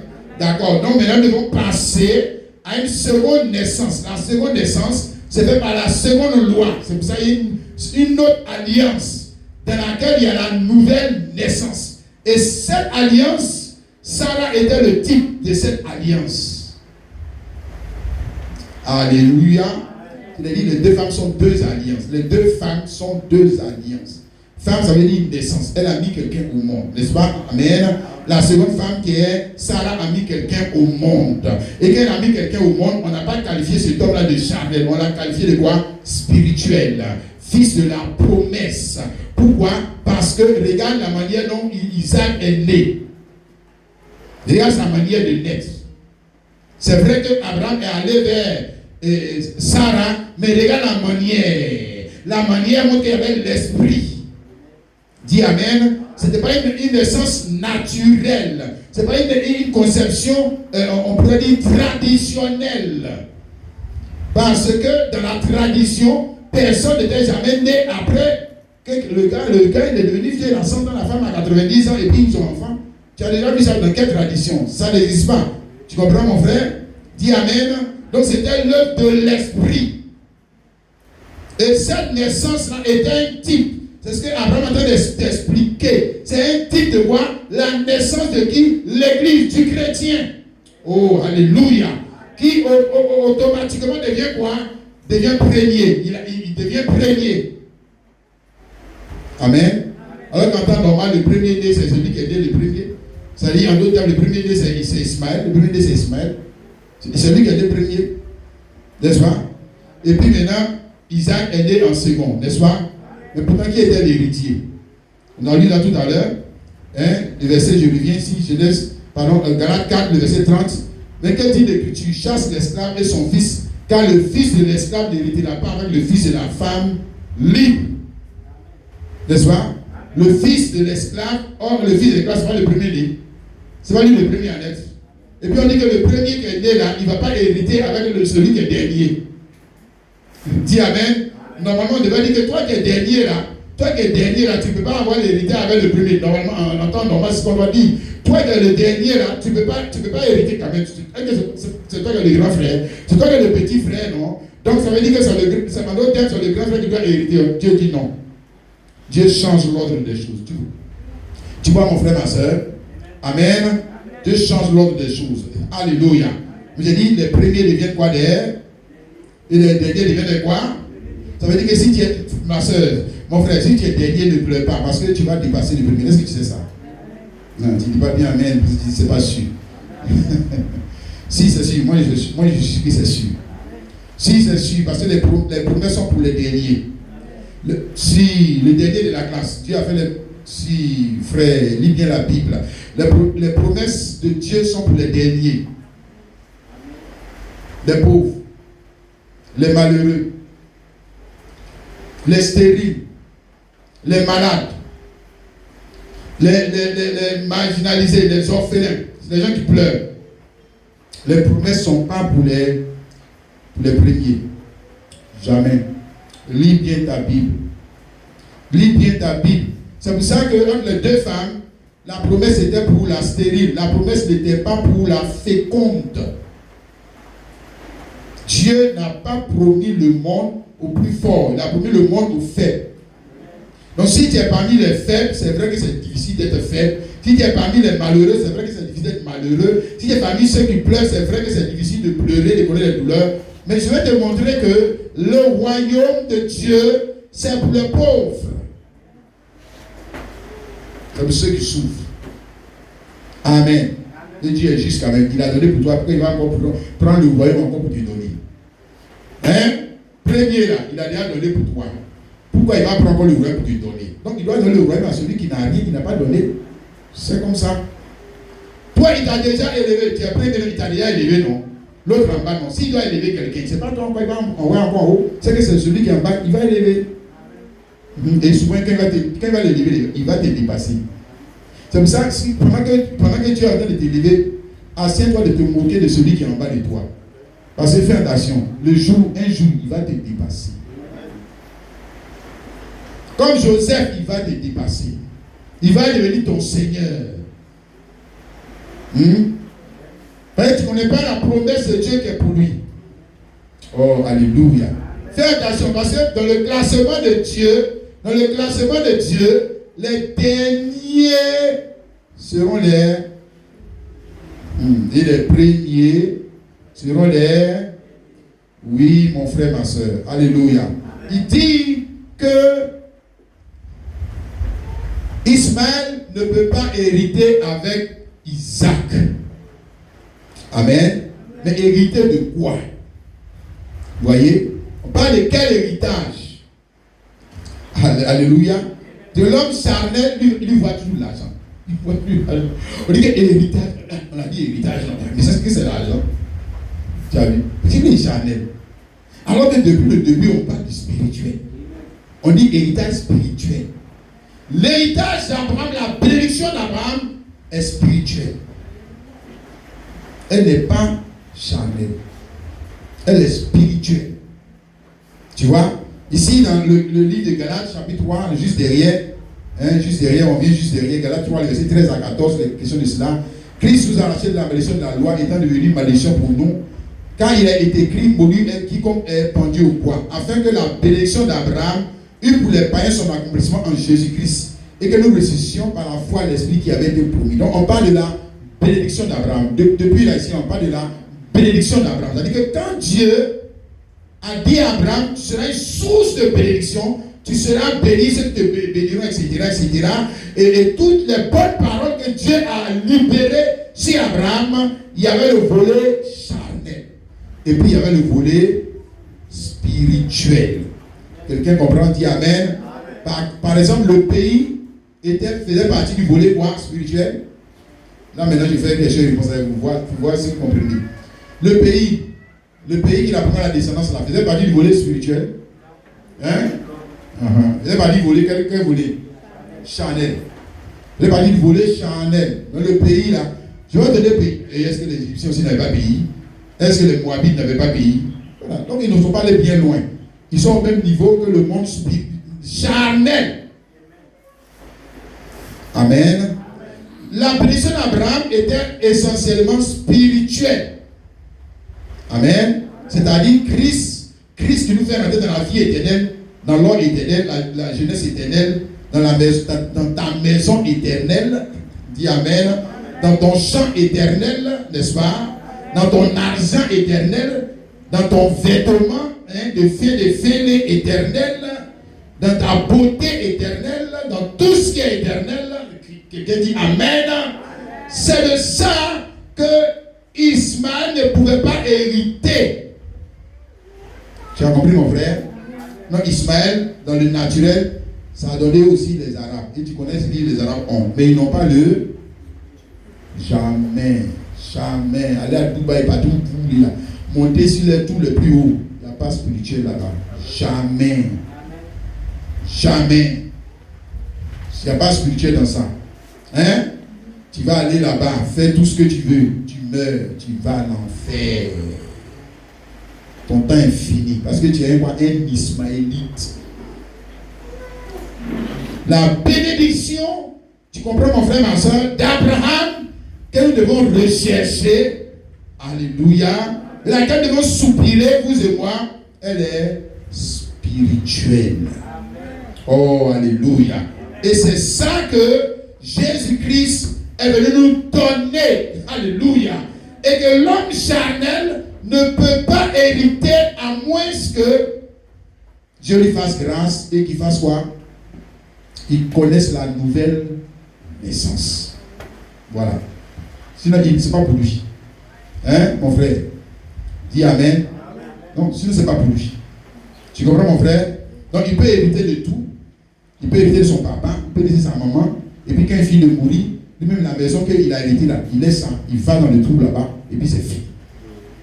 Ça s'arrête là. Il n'a pas d'héritage avec Dieu. Ce n'est pas un fils de Dieu. Ce n'est pas une fille de Dieu. C'est fini. Ça s'arrête là. Tu comprends? Mais nous sommes des hommes prédestinés à comprendre, à avoir l'intelligence des choses spirituelles. Quelqu'un dit Amen. Et nous poursuivons un héritage qui ne peut pas se corrompre, qui ne peut pas se flétrir. Quelqu'un dit Amen. Et que Jésus-Christ est venu nous donner par sa mort et sa résurrection, comme Paul l'a dit ici. Quelqu'un me saisit. Amen. Donc l'église charnelle et l'église spirituelle. Quelqu'un a compris ça, mon frère, ma soeur? C'était déjà ici, n'est-ce pas? Amen. Dans les deux femmes, c'était deux églises enfantantes. Alléluia. Et Paul donc est venu nous montrer, il dit c'est de ça, c'est de ça. Et maintenant le prophète, notre âge aussi, est venu nous montrer, il dit voici Ismaël, voici encore Isaac. Si. C'est la même chose qu'il est venu faire. Dis Amen. Si, il est venu donner l'interprétation du livre d'Apocalypse, notamment la lettre qui nous a été adressée. La lettre de cet état de l'église, et puis il désigne maintenant les choses. Paul, en son temps, lui désigne. Il dit, vous, Israël, c'est Ismaël. Et l'église des nations, c'est Isaac. Dis Amen. Maintenant, dans notre âge, nous on a compris ça. Or, il y a l'écriture concernant notre âge. Quelqu'un me comprend? Dis Amen. Le prophète vient et dit, regardez les Ismaélites. Les voici. Oh, alléluia. C'est parfait, n'est-ce pas? Regardez maintenant ici, les Isaac, les fils de la promesse. Dis Amen. Qui sont le fruit de quelle parole? La parole promise pour le jour. Oh, alléluia. Amen. C'est la parole promise. C'est pas l'histoire, c'est pas la tradition. Non, mon frère, ma soeur. C'est pas la tradition de Pentecôte. C'est la parole pour ton jour. Qui vient par qui? Le prophète pour ton jour. Pour produire quoi? Des Isaac. Amen. C'est toujours spirituel. N'est-ce pas, mon frère, ma soeur? C'est toujours, on va dire quoi? Une naissance qui est spirituelle et je cherche le mot là, qui est miraculeuse. Voilà. C'est pas la tradition. Non, mon frère, c'est pas la tradition de Jésus. C'est toujours la prophétie, la parole pour le jour. Comprends, mon frère, ma soeur, ce que l'on essaie de te dire. Amen. Bien, d'accord. Nous allons encore évoluer et nous allons terminer cette parole-là. Amen. Parce que Paul a essayé de nous dire ici des choses très, très profondes. Alléluia. D'accord. La deuxième chose que Paul dit encore dans cette même parole, qui est une prophétie, ici, il dit que les deux fils qu'Abraham a eu et les deux femmes sont aussi le type des deux natures. Bon, d'abord, c'est les deux églises. Maintenant, tu dis le livre de Paul aux Galates, c'est les deux natures. Les deux natures du chrétien. Voilà. Le païen, lui, il a une seule nature. Donc, ce n'est pas de lui on parle. L'homme qui n'est pas converti, qui vient dans l'église, lui, il n'a pas deux natures. Il a une seule nature. Donc, on ne parle pas de lui. Voilà. Maintenant, quand tu veux prêcher, et si tu vois que tu es dedans, demande à Dieu pardon. Amène-moi la nouvelle naissance. Pour que j'ai aussi ces deux natures. Amen. Le charnel et le spirituel. N'est-ce pas? Dis Amen. Donc, l'ancienne nature. Donc, l'ancien Daniel. D'ailleurs, il est dit dans 2 Corinthiens 5, 17, si quelqu'un est en Christ, il est une nouvelle. Voilà. Les choses anciennes sont. Toutes choses sont devenues. Voilà. Donc, celui qui est en Christ, il a deux natures. L'ancienne nature et la nouvelle nature. Amen. Ça fait de lui cette Bible. Cette Bible, il est comme cette Bible-là. Tu vois, non? C'est comme ça il est. Il est comme cette Bible. Hein? Alléluia. Voilà. Maintenant, l'ancien, il faut effacer ça, hein, le frère. Alléluia. Et puis on va mener la nouvelle nature. L'autre là, on dit c'est passé, c'est caduc. Hein, tu n'es plus un ancien testament. N'est-ce pas mon frère, ma soeur? Quelqu'un dit amen. Tu es un nouveau testament. Oh, alléluia. Les choses anciennes sont passées. Toutes choses sont devenues. Donc, les choses anciennes là, il faut les effacer. Parce qu'on dit c'est passé. Toutes choses sont devenues quoi? Nouvelles. Alléluia.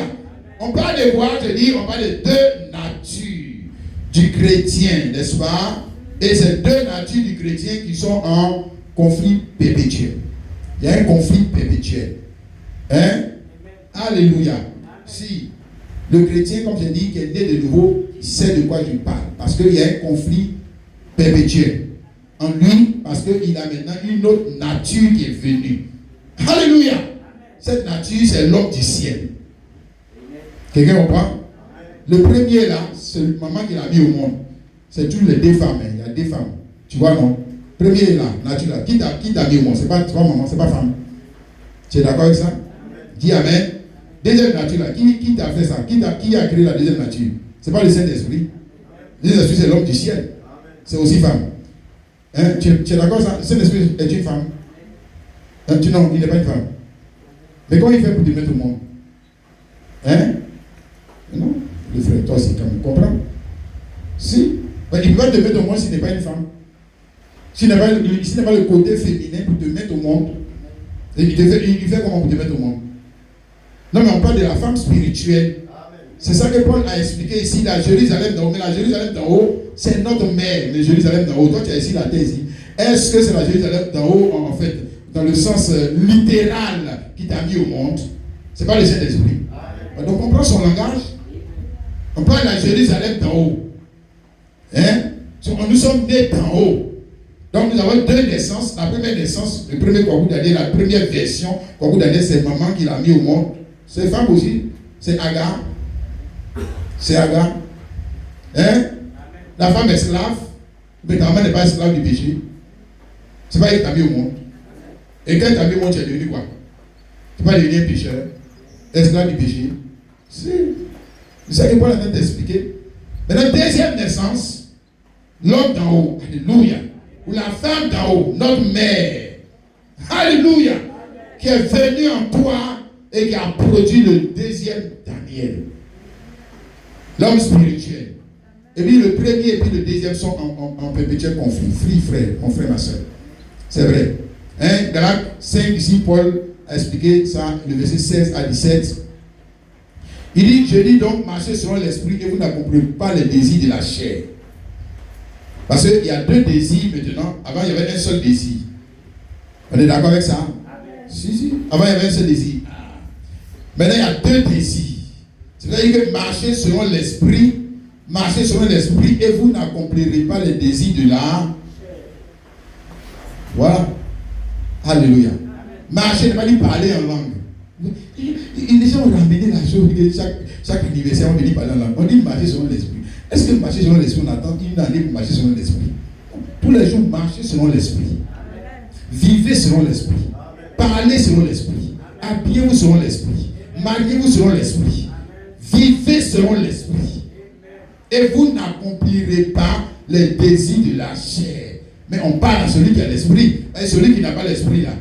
Or, on dit marcher selon l'esprit. Mais il n'a pas l'esprit. Et il dit marcher selon l'esprit. Lui, non, lui ne peut pas marcher selon l'esprit. Il marche selon la chair. Il ne peut pas. Parce que pour marcher selon l'esprit, il faut avoir l'esprit. Et s'il n'a pas l'esprit, il va dire marcher selon l'esprit. Mais il va marcher selon l'esprit comment? Le vrai, moi je n'ai pas l'esprit. Alors donc je peux marcher selon quoi? Selon la chair. C'est pour ça que quand la parole est prêchée, lui ça dit, bon, c'est un homme humain, les Vosifas dit Jésus là. Mais si c'était les Arafat, les choses comme ça là, la télévision, voilà, les païens, le football, dans son cœur. Moi qui l'est, Ismaël. Tu vois non? Caïn. Hein? Son adoration, c'est adoration toujours gauche. Toujours gauche. Toujours gauche. Toujours gauche. Il ne sait pas parler la parole. Marcher selon l'esprit. Il ne peut pas marcher selon l'esprit. Pourquoi? C'est un homme charnel. Un chrétien charnel. Regarde, la chair a des désirs contraires à ceux de l'esprit. Et l'esprit a des contraires à ceux de la chair. Ils sont opposés entre eux afin que vous fassiez point ce que vous voudriez. Donc il y a une opposition en moi-même, n'est-ce pas, dans le désir de faire les choses de l'esprit ou dans le mot désir de faire les choses de la chair. Quand je veux faire les choses de la chair, l'esprit s'oppose. Quand je veux faire les choses de l'esprit, la chair s'oppose. Laisse Satan. Voilà. Lui, il n'est plus dans cette affaire. On parle de toi-même maintenant. Tu as compris? Voilà. Il ne faut pas dire, non, le démon m'a tenté. Non. C'est tes désirs charnels qui t'ont emmené à prendre tes deux pieds là pour aller où tu as dit là-bas à faire. Laisse Satan cette affaire. On ne parle pas de lui, on parle de la chair. Le désir de la chair. Tu vois? C'est ça qui est notre combat. Alléluia. Le combat interne. Le combat du chrétien. C'est pas d'abord on va chasser les démons, les sorciers, les magiciens. On a fini de chasser les démons, les sorciers. Mais les gens n'ont fini pas de les chasser. Non. C'est parce que le problème, c'est la chair. Sinon, autrement, le démon, quand même, vous aussi. Les chasser, ça va. Les sorciers, ça va. Mais quel est le problème? Le problème, c'est toi-même. C'est tes désirs. C'est tes désirs qui ne sont pas encore régénérés. On va dire, tu n'es pas assez grand pour réussir à marcher. Parce que pour marcher, il faut être grand. Un enfant, il marche. Pas pour faut marcher. Il fait pas 4 pattes. Pas pour faut marcher.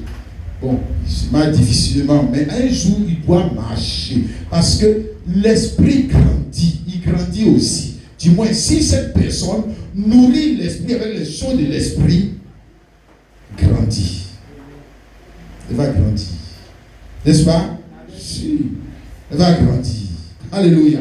Et les désirs de la chair, il va finir par les dominer. On dit qu'il commence à devenir quoi? Un homme spirituel. Amen. Alléluia. Maintenant, l'étoile de domination dit que non, il a chassé tous les démons d'Abidjan, il est l'homme spirituel. Non. Maintenant, pourtant, la colère, ça les met. Ici, l'idolâtrie, ça les fait tomber. La jalousie, ça les fait tomber. Son palais dans le quartier, tu ne peux pas. L'envie, son envie, l'ivrognerie, tu ne peux pas. Excès de table, là, il a fini avec. Il dit qu'il est spirituel. Parce qu'il a chassé les démons. Non. On te parle de la chair et des œufs de l'esprit. C'est-à-dire les désirs de Christ. Parce que quand Christ vient en toi, il vient avec ses désirs. Ce n'est pas un morceau de bois qui est venu en toi. Ce n'est pas pour que tu parles en langue. Ce n'est pas seulement pour que tu prophétises. Il est venu en toi pour vivre sa vie. Pour vivre sa vie. Pour t'emmener à faire sa volonté. Lui, sa volonté. Pas ta volonté. Il n'est pas venu en toi pour faire ta volonté. Non. Faire ta volonté, ça dit c'est que c'est le désir de la chair. C'est que c'est le désir de la chair. Non. Il est venu même pour combattre ta volonté. Pour s'opposer à ta volonté. C'est ça les paroles. Que souvent nous tous on fait avec Jésus-Christ. Ouais, mon frère. Parce que pour marcher selon Christ, il faut renoncer à ma volonté. Je dis marcher selon l'esprit. Vous ne comprenez pas les désirs de la chair. Donc ça veut dire qu'il faut que je renonce au désir de la chair pour marcher selon l'esprit. Personne ne peut marcher selon l'esprit s'il ne veut pas d'abord renoncer au désir de la chair. C'est qu'il ne marche pas selon l'esprit. Ce n'est pas possible. Renoncer ou crucifier. Faire mourir. Pour faire la volonté de Dieu, il faut renoncer à toi, ta volonté. Si tu peux, frère, si tu peux, c'est que tu es spirituel. Sinon, en temps normal, tu ne peux pas. Tu ne peux pas. Il a parlé en langue. Et puis, il ne renonce pas à ta volonté. C'est quoi? C'est un homme charnel. Galates chapitre 5, le verset 24 et le verset 25. Ceux qui sont en Christ ont crucifié la chair avec ses passions et ses désirs. ceux qui sont en Christ. Parce que ceux qui ne sont pas en Christ, et puis pas crucifiés, la chair avec ses passions, ses désirs, ou du moins ils veulent utiliser les choses charnelles, hein, pour faire quoi? Pour arrêter les désirs de la chair. Oh. C'est pas possible. Hein? Les choses charnelles. Les gènes va se mortifier. Hein? Comme se voit dans certaines religions. Là. Il faut se mortifier. Il faut porter la bouka. Si tu portes la bouka, là, tu ne vas plus convoiter. Il faut casser ses yeux, mon frère. S'il entend voir des femmes, il va convoiter. Je te dis, c'est que tu vas le tuer. C'est pas vrai. Oh, tu joues à les péchés. Coupe ses pieds. Dis que c'est un voleur. Quand couper ses mains, les autres vont plus voler. Qui t'a dit? C'est que tu vas couper les mains de tout le monde. C'est que tu vas nous tuer nous tous. Regarde dans la loi de Moïse. Ils ont lapidé Akan. Lapider des gens. Lapider. Ils voulaient même lapider la femme sur le flagrant délit d'adultère. Regardez une loi où on lapide des gens. Et puis il y a des gens qui pêchent. Et puis il y avait des gens qui pêchent. On se dit qu'avec une loi comme ça, et tous sont saints. C'est pas ça. Les gens pêchent. Oh, mon frère, si Jésus-Christ ne vient pas rentrer en toi, tu peux faire quoi contre tes désirs? C'est vrai, quand tu as fini de faire là, tu regrettes, non? Tu pleures, non? C'est pas ça. Mais pourquoi tu en fais encore? Je te pose la question, pourquoi tu en fais encore? Et pourtant, quand tu pleurais, tu t'es dit que sinon ça, je vais jamais recommencer. Je ne vais jamais t'as juré, mais je vais encore. Tu as fait encore. Ce que tu as besoin de Jésus-Christ. Jésus-Christ, viens à mon aide. Jésus-Christ, viens me sauver. Sinon, moi-même, je vais me tuer. Je suis en train de me détruire. Jésus-Christ, viens me sauver. Si Jésus-Christ ne vient pas, je parle de Saint-Esprit. Je ne vais pas dire que tu vas à l'église. Je ne vais pas dire on parle en langue. Je ne vais pas dire on chasse les démons. Dis Jésus-Christ, viens rentrer en toi. Pour faire quoi? Pour t'emmener. Et puis ça va encore, c'est une guerre. C'est une lutte. Alléluia. Souvent, toi et puis Jésus-Christ. Tu luttes. Amen. Mais tu vas voir, petit à petit, tu vas te soumettre à sa volonté. Et puis tu te soumets à sa volonté, tu es un homme heureux. Dis Amen. Tu es une femme heureuse. Alléluia. Tu commences à tendre vers ce qui est spirituel. C'est ça, mon frère, ma soeur. Amen.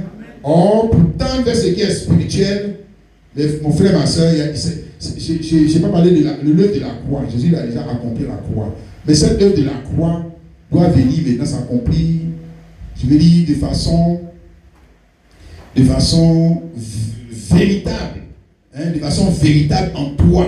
Cette œuvre de la croix, c'est ça qu'il est dit au verset 24. Ceux qui sont en Jésus-Christ ont crucifié la chair avec ses passions et ses désirs. Donc, cette œuvre de la crucifixion va venir en toi pour s'opérer en toi. Amen. Je dis, ça va provoquer des luttes. Ça va provoquer quoi encore? Des douleurs. Si. Ça va provoquer le travail. Hein? Ça va provoquer la souffrance. Je parle physique, mais la souffrance morale. Si, la souffrance morale. Si ce que je te dis là, tu ne connais pas ça, dis Dieu, viens à mon aide. Dieu, viens m'aider.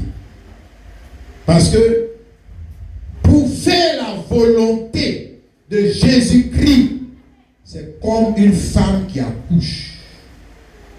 Si, mon frère, c'est pour ça que Paul a pris ici l'exemple de deux femmes. Hein? Agar, elle a poussé, souffert, mais elle a enfanté quoi? Sa propre volonté. D'accord. Maintenant, Sarah, elle a aussi souffert, pour faire quoi? Enfanter la volonté de Dieu. On dit, ces deux femmes sont les deux alliances. Dans Galates 5, Paul dit encore que ces deux femmes sont les deux natures. Hein? Amen. La nouvelle nature, Christ, qui vient dans un homme et qui va faire produire des douleurs. Si le frère, pour enfanter la volonté de Dieu, si mon frère, ma soeur, alléluia. Non pas maintenant pour souffrir, enfanter la volonté, parce que pour enfanter ta propre volonté, tu souffres. Souvent tu vas contre ta conscience, comme je l'ai dit, tu vas contre ta conscience parce que tu sais que c'est pas bon, mais tu fais. Quand tu sais que c'est pas bon que tu fais, ça veut dire que tu es en train de te torturer. Mais quand tu finis de faire, tu te tortures. Tu finis de faire, tu te tortures, tu es en train de souffrir. En tout cas, un enfant de Dieu, quand il est dans cette situation, il souffre. Il souffre. Va dire que non, le sang de Jésus, c'est pas bien grave. Le sang de Jésus m'a vérifié de tout péché. On dit que le sang de Jésus purifie les pieds, il est content. Oh, c'est pas vrai. Quand tu ne peux pas faire la volonté de Dieu et que tu sais quelle est la volonté de Dieu et que tu ne peux pas la faire, tu souffres. Tu souffres. Tu ressens de l'amertume en toi. Je ne dis pas que tu ne manges pas bien. Je ne dis pas que tu ne dors pas bien. Je dis, le fait que tu ne peux pas faire la volonté de Dieu. Si tu es un enfant de Dieu, quand même toi aussi. Tu sais ce que Dieu a mis dans ton cœur et tu n'arrives pas à faire la volonté de Dieu. Hein? Comme qui par exemple? Comme Anne. Elle souffrait. Tu n'arrives pas à faire la volonté de Dieu. Elle a même pleuré parce qu'elle n'arrive pas à faire la volonté de Dieu. Si Dieu vient m'en aide, pour que moi aussi je puisse enfanter ta volonté, enfanter des âmes, faire des bonnes choses, des choses qui vont aider ton peuple, des choses qui moi-même ça va me grandir, au lieu de faire des choses qui sont en train de me salir, des choses qui sont en train de garder le nom de Dieu. Moi-même là, quand je fais ça, moi-même je ne suis pas fier de moi. Il y a une souffrance morale. Alléluia. Mais ça, comme je dis, parce que Christ est rentré dans la vie d'un homme. Christ dans la vie d'un homme. Oh, alléluia. C'est comment ça produit cela. Frère, mon frère, ma soeur. Hein, Paul dit, ils sont opposés en deux. Vous fassiez pas ce que vous voudriez. Parce qu'il y a une lutte maintenant. Il y a une, on me dit, prise de conscience pour faire ce que Dieu a dit de faire, notamment enfanter sa volonté. Alléluia. Tu es d'accord avec ça, mon frère, ma soeur? Ça, c'est la femme spirituelle. Amen. Nous avons l'habitude de lire ici Apocalypse, nous avons terminé. Apocalypse chapitre 12, nous parlons de cette femme spirituelle, ou cette église spirituelle, ou l'homme spirituel en qui il y a quelque chose. Il y a la sémence de Dieu. Alléluia. Apocalypse 12, verset 1 à 2. Il dit, un grand signe parut dans le ciel, une femme enveloppée d'un soleil, la lune sur ses pieds et une couronne de 12 étoiles sur sa tête. Elle était enceinte et elle criait, était en travail et dans les douleurs de l'enfantement. Donc, ce n'est pas la femme naturelle. Hein. Voilà, la femme naturelle, Agar, vous l'avez en Apocalypse chapitre 17, le verset 1 à 5. Elle dit sur son frère était écrit un nom, un mystère, Babylone la grande, la mère des impudiques. Et voilà, ça c'est les deux groupes là. Nous, ça ne nous intéresse pas. Hein, voilà, ça c'est Apocalypse 12, 1 à 2. C'est ça que nous on veut être. N'est-ce pas, mon frère, ma soeur? Dis Amen. Une femme enceinte, ça veut dire qu'il y a forcément une sémence en elle. On comprend ça, mon frère? Amen. C'est pas sa sémence qui est en elle, c'est la sémence de quelqu'un d'autre qui est en elle. Alléluia. Donc elle souffre pour faire la volonté de cet homme qui l'a enceinté. Alléluia. Oh, que Dieu nous aide, bien aimé. Amen. Avec cette femme spirituelle, frère. Avec cette femme spirituelle. Hein? Non pas Agar. Agar aussi était femme d'Abraham. Tu as compris ça, non? Ismaël était aussi fils d'Abraham. Mais il n'a pas hérité. Après, on les a chassés. Mais pourtant, ils étaient dans l'église. Après, on les a chassés. Comprenons les types, mon frère, ma soeur. Nous, on veut être Sarah. Nous, on veut être quoi? Isaac, fils de la promesse. Alléluia. Fils qui glorifie Dieu. Fils qui fait les choses qui glorifient Dieu. Ou on doit être l'homme spirituel.